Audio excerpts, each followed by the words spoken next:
Good evening. Buenasera. Buenas noches. I thank all of you for coming and staying with us for question and answer. And I'm going to start with the first question. What inspired this story?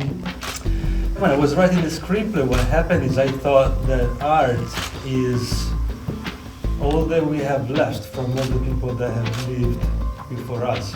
So I thought art was like an invisible chain, an invisible connection that connects us to mankind. What motivated you, inspired you to be part of this wonderful project? Well, I just love the originality of the screenplay.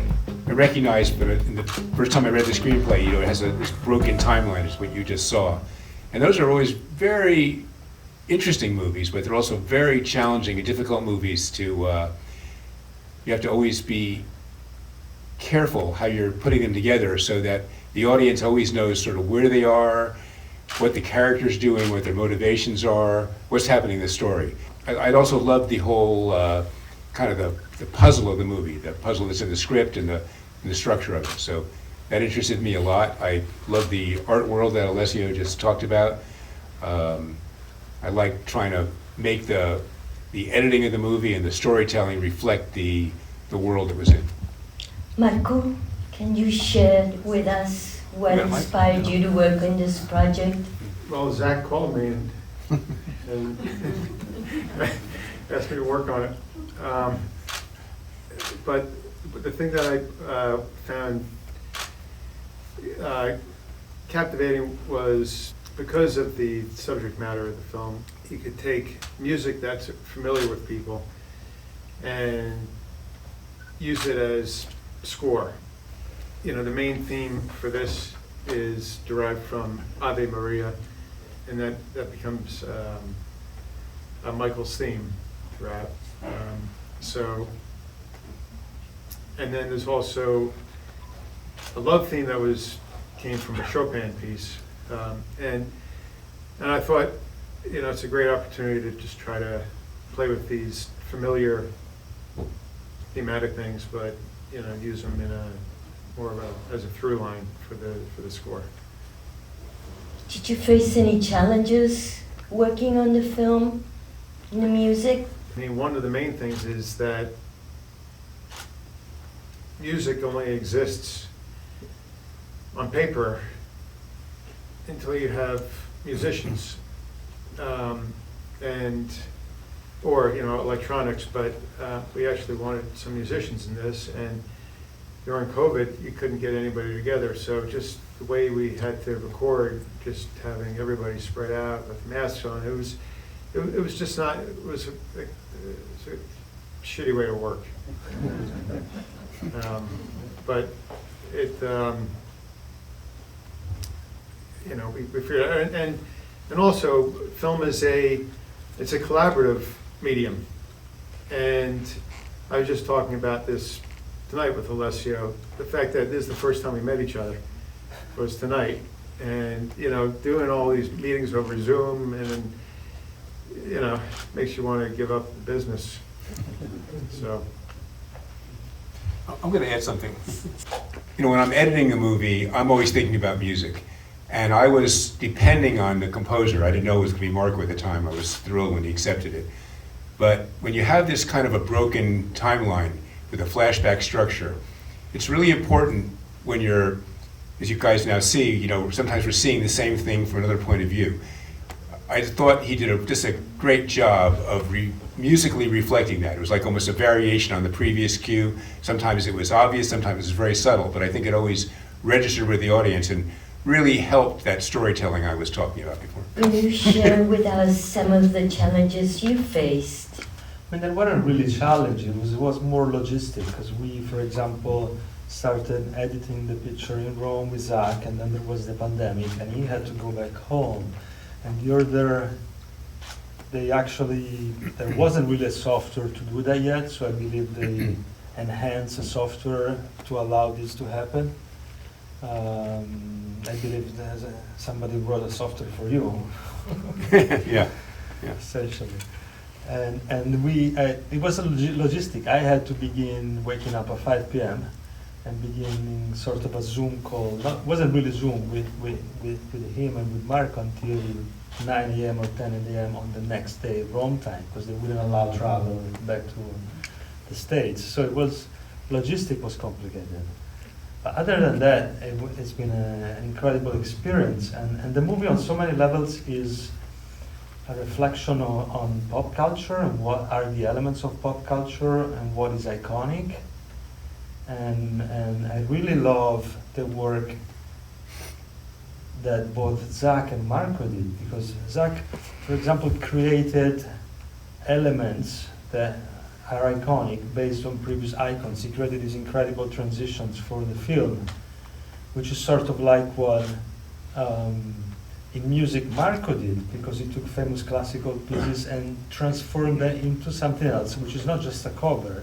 It's like when a painter takes someone else's paintings and paints on it, and it becomes something else, which is what Andy Warhol did, because he like, this is why the Pink Marilyn is in the film, because it's most, it's pop in the sense of popular. It's the most famous. It is his most iconic work, but it is based on Marilyn, or a photo of Marilyn Monroe, who is another icon. So it's an icon made of an icon, and so the movie is a reflection on this on so many levels. And I love how they both did this in an incredible way, their own craft.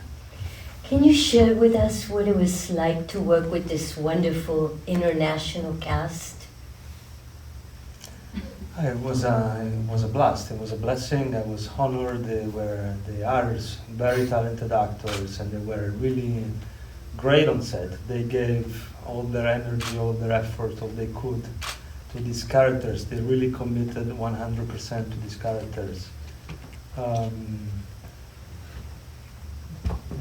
Which originally are really the characters from noir, from the classical noir movies. I started from, John Kaplan being the anti-hero, Mike Rubino being the antagonist, Sarah the good wife, Katie the femme fatale, and Vincent the innocent.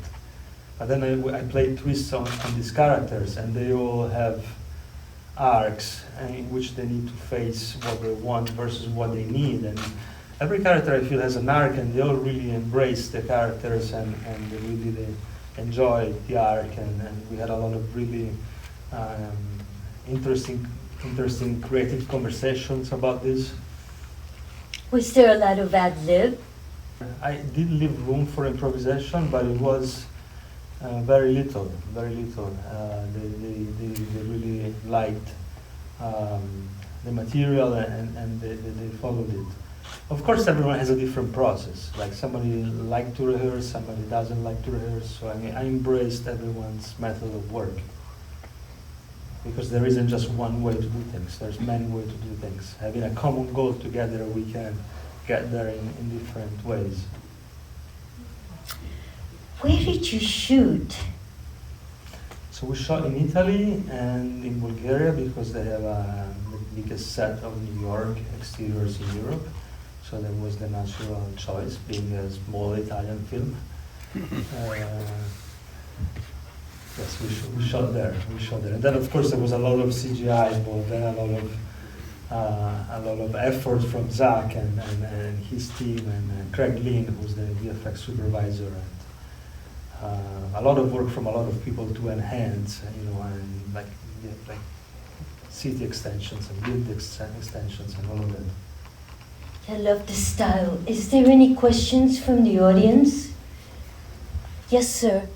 I was just curious if your initial impulse in your writing was to set it in America for the noir, or was it originally going to be set in Italy and then adjusted to be set in America? In my mind, it was always America, and it's sort of like even though I wanted the movie to be pop in the sense of what, popular for everyone, but it has a lot of like metaphors, and the reason I chose America, because America, in a way, especially New York, at least to me, or at least in that sense, it is sort of a metaphor for the world, because there's people from all over the world that live here. And so I used it sort of as a metaphor of the world, of everyone. And night as a metaphor for the subconscious and the things that are hidden or dark or unconscious. Yes, sir. Of all, Alessio, of all the paintings in American culture, what made you choose to paint Marilyn Andy Warhol? Well, I think I said that. It's because I was really interested in how he created an iconic artwork based on an icon. I was really interested in the process, right? Just the same process. That's why there is the Coca-Cola, because Coca-Cola is obviously a pop culture element, but Schifano made a painting out of it. So I was really interested in this process of reflection on a reflection, and creating something out of something else, or making an icon out of an icon. Or I really like this. Right. Yeah. Yes, in the back. Yes, ma'am. Marco, what was the result? What did you, where did you score? And on how many coasts and with how many musicians? We actually did it at my place in Malibu, so not far. And what do we have? It wasn't many, maybe, I think less than a dozen, maybe a dozen instruments. Over the course of a few days, I couldn't do everybody together. That was augmenting all the synth work. That was. Yeah, there was also a lot of electronic stuff in it. Thank you. Yeah. Yes. About the characters, I enjoyed the performance of all the characters. But I realized it was a while that I didn't see Paz Vega in a movie, and I was wondering why Paz Vega. I guess there was a sort of casting among several possible protagonists, and if I can ask, who were in your ideal casting? Of course, you choose Paz Vega because she had something that was your goal in the movie. But I was wondering, in the finals of the casting, if I can ask, which were the other actors that were in your ideal movie? That's a good question. I have always been a fan of her and her work. So we sent her the script and she accepted, and we were all really happy and thrilled. Also, she's from Spain. She brings this Spanish flavor and culture to the character. The character that I wrote, she is an art restorer. She works in the Irving Panofsky Museum, which I made up out of Irving Panofsky, who wrote the book on iconology and on icons. So there's a lot of hidden things about icons. And she's an art restorer, and the reason is I wanted all the characters to represent all the different points of view that you can possibly have on art. So John forges it, somebody else sells it, Michael and his father collect it, she restores it. Vincent, Jeremy Piven is every the common point of view about art, which is a 5-year-old could have done it. I wanted to represent every single possible point of view that you can have about art. And her point of view is that one of people that work for it and restore it and preserve it, in museums and in collections, and they're there with people that I've actually met and spent time with. Because I shot some documentaries in museums, so I have seen the people there spending hours with a small, just polishing 1 inch or half an inch at a time for weeks. So I wanted to portray it. Any other question? Yes. Alessio, congratulations. Thank you. Two questions. One, is there something that makes you the happiest about the entire experience? And two, was there something that you had imagined and turned out very different and you like it better? It's a good question. I was the happiest every single cycle. I was always in the present moment, and every present moment was incredible. I couldn't believe that it was happening. So I've been blessed and honored to work with incredible people, and it's been a blast. And something, yes, the street performance scene.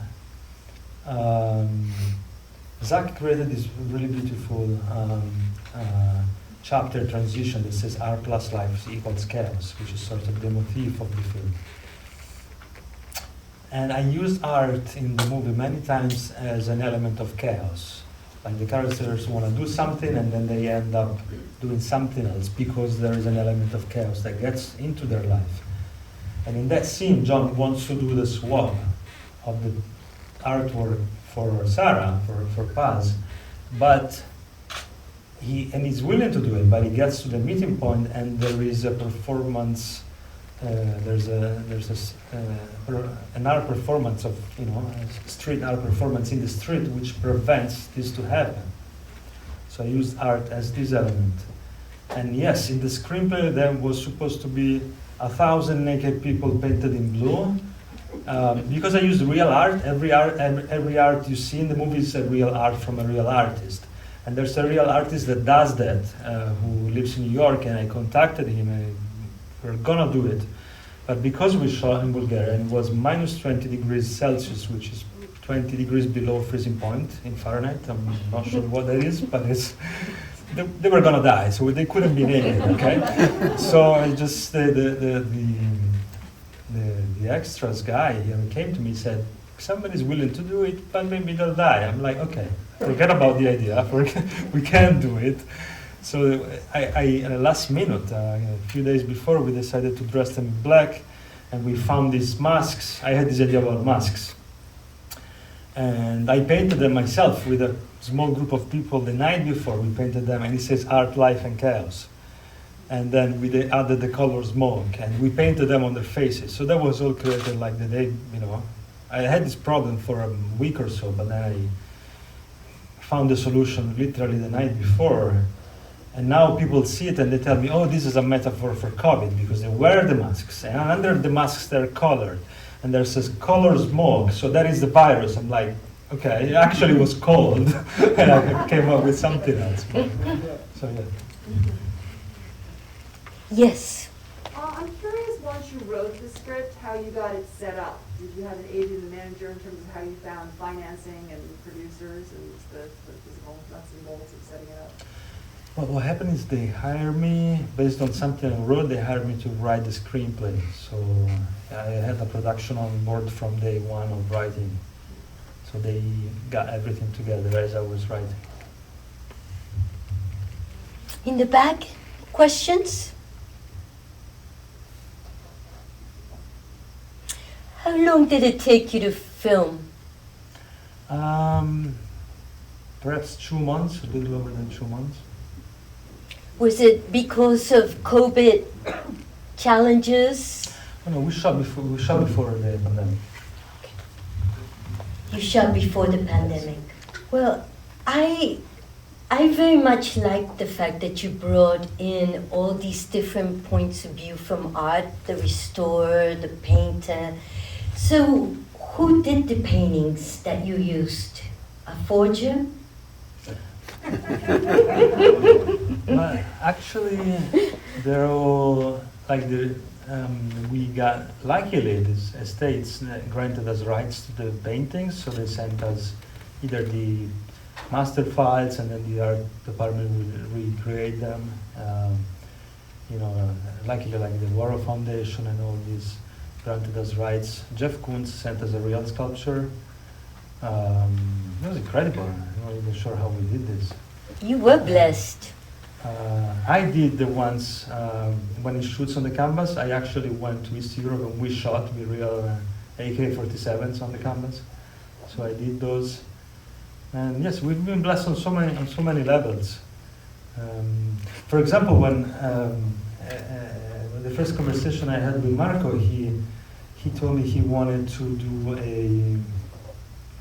he had this idea of taking a famous classical piece and make it into something else, and I thought, bingo, because that was exactly. So we've been blessed, and the same with Zach. You know, he came out with so many incredible concepts for the film. It was really like one mind thinking together and building on each other's ideas. Yeah. How long did the whole collaboration take between all of you? It was, they can answer this too, but it was, we started in Rome, and then there was a pandemic. He had to fly back to LA. We started working remotely. And crazy enough, I worked for months with Zach and with Marco. And Zach, at least we got to work together in Rome. Marco, it's actually the first day we met I feel like we met, because we met so many hours on Zoom and FaceTime and all of that, but today's the first day that we actually met live. So the pandemic is crazy, but let's maybe they can elaborate more. Do you want to add something to this?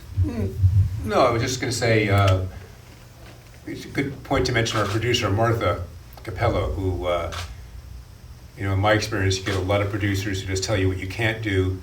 She always found a way to do what we convinced her was necessary for the film. So the movie kind of expanded its timeline of the process of how long we made it. We added a lot more visual effects to it. The music got a lot bigger. The editing time took longer, trying to sort out certain problems and figure things out. But it was always like we were always busy, but it kind of got stretched out because of that. And she kept adding to the budget and giving us a little bit more, and we kept using it, and it was very, very nice that way. Zach did a great job at sort of handling the project from LA and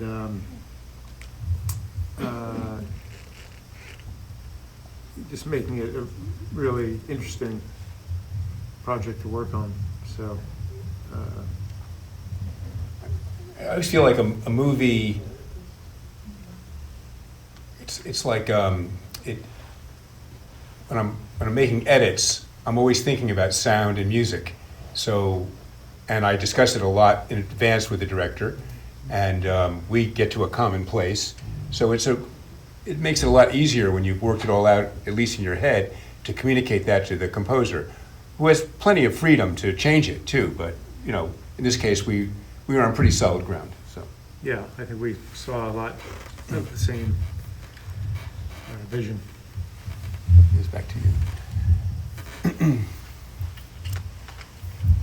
Alessio, I want to ask you, is there something that you would like to share that happened in your creative process or in the filming or completion of the film that has a special meaning for you?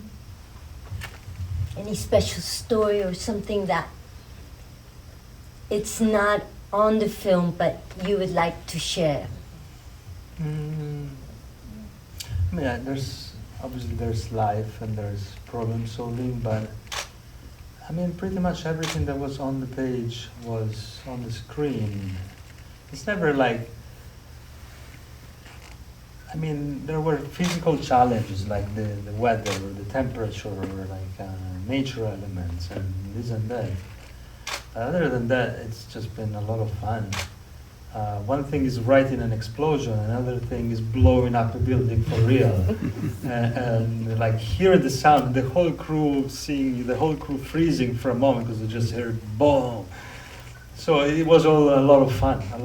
Every single element, every single element.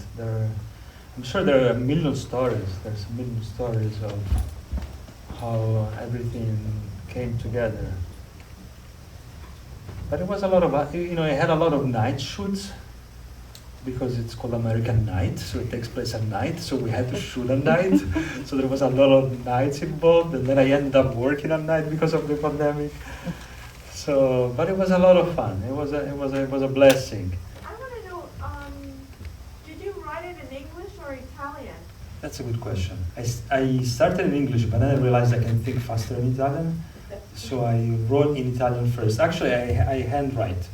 So I started with the computer, but it doesn't work. So I took a big chunk of paper and I wrote 200-300 pages on paper by hand with a pen in Italian. Because that was like the fastest way, so I didn't have to stop, processing ideas. And then we hired a translator who translated it into English. Like a professional translator that had translated scripts for, I believe, Scorsese and other people before, so, yeah. Yes. Was there any particular symbolism when the paintings in the house were burning? Because I'm an artist and a painter, that hurt my heart, so. There is actually, there's many levels. On a certain level, the movie is really about accepting who you are. So usually characters have an arc, and they have a goal, they face a challenge, and through this arc, they tell you that in movies they should change, and they should learn something at the end of the process. I think people don't change. They never do unless they really want to put all of their effort into it. So the journey that I created for the characters is a journey in which they don't change, but their arc is they learn to accept who they are. So getting back to your question, John, at the end of the movie, now you've seen it, I can spoil it, he embraces who he is, which is a forger. And Michael, he embraces who he is, which is a scorpion, which is the head of the mafia, represented by the scorpion, which, by the way, we saw today as an incredible coincidence. So, and that's why he tells the story of the scorpion and the frog, because it's a story about embracing who you are and accepting who you are, accept your own nature. So the scorpio, in a way, is connected with water, which is why Vincent tells a story about water. Bruce Lee, who's another pop culture icon. And that's why the house goes on fire at the end. So there's a journey between water and fire, and then at the end it rains. So there is all of that. It's very hidden, but there is all of that. And so it is a journey in the elements, it's a journey in nature, it's a journey in all of that. And also in what is real, what is not real, which is why I wanted to see the Marilyn burning, and then it wasn't the real Marilyn burning. So yes, there is all of that actually. Yeah, I was like, oh my God, Marilyn's burning! So, it had an effect. Any other questions? With the finale, with the ending, you have Mr. Michael Madsen, and he's in the car, and then he says, go after Miss Vega. I was wondering if now that the project has it's completed, if this is now, because of that ending, if this is a project that you have finished with, or if you feel like you want to continue growing with, and continue, I don't know, the film American Nights continues or something. Well, they actually asked me to continue it, but we don't have an answer to that question yet. But I really like movies when they're sort of at the end, there is like a to be continued. So that's why I wanted to create that. And I also started in that way, because usually in movies they pre-cook things for audiences. They explain you who is the lead, they introduce you to the lead, and they tell you who is, what's his problem, and what he wants. Which is not what happens in life. In life you meet someone, you don't know what they did before. So when the movie begins, the story is already happening for them. You're just in that moment of their lives. So we didn't explain exactly what's happening before. We eventually get there. But we begin, Paz is driving in the car and she's crying. We don't know why. And so I didn't want to have a clear beginning, and I didn't want to have a clear ending. I wanted it to be like life, things will continue, will flow, will evolve. Any more questions? Yes, in the back. I haven't seen Jonathan Rhys-Meyers recently in a lot of movies. I want to know whether you wrote the role for him, or he was casted for this role. I wrote the screenplay and then we sent it to him, and he really, really liked it. His agents really liked it and supported it. They were all very nice and very kind. I mean, being unknown writer from Italy who sent a screenplay to Los Angeles, and they responded to the material. So I was really honored and happy that the agents liked it and he liked it, and they wanted to do it. And after a while, I was there doing it with him. So it was a lot of fun. Any other questions? You're still processing it all, right? Well, what a treat to have Oscar-nominated, Oscar winner, and 5 nominations for the Academy Award. Right? Well, we're running for. We're not nominated yet, but we will. Well, Yes. I'm saying you are. Right. Well, thank you. Thank you. Screenplay, music, editing. I wish you all well. Thank you. I thank all of you for coming and staying with us. I'd like to remind all of you that this film will be available, or is available now, on Hulu. So please tell your friends about it, and tell them to watch American Night. And hopefully we will see them at the Oscars. Thank you. Thank you very, very much for coming in.